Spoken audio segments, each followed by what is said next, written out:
जनतेसाठी कुणाशी भेटणारा आपला चॅनल सत्यमुख।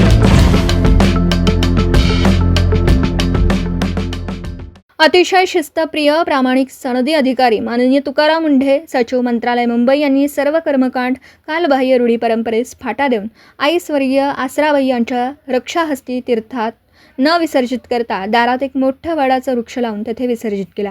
विशेष म्हणजे 10वा 13वा गोड जेवणाचा पुढील कोणतेही विधी होणार नाहीत। फक्त 2 दिवस सांत्वनपर भेटीसाठी आम्ही कुटुंबीय उपलब्ध राहू असंही त्यांनी उपस्थितांना सांगितलं। मानवसेवा हीच ईश्वर सेवा, तीर्थी धोंडा पाणी देव रोकडा सज्जनी, जे कारंजले गांजले त्यासी म्हणे जो आपुले, तोचे साधू ओळखावा देव तेथेचे जाणावा। या सर्व संतोक्तीप्रमाणे कर्तव्य कठोर तुकाराम मुंढे साहेबांनी कर्मकांडांवर घाव घालत केवळ कृतीवर जोर दिला। इन्फंट इंडियाच्या रक्षेतून वृक्ष या उपक्रमाचे तोंड भरून कौतुकही केलं।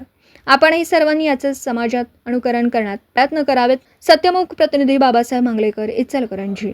जनतेसाठी कुणाशीही भेटणारा आपला सत्यमुख। लाईक करा, शेअर करा आणि बेल आयकॉन ऑन करा। मित्रांनो, विसरू नका।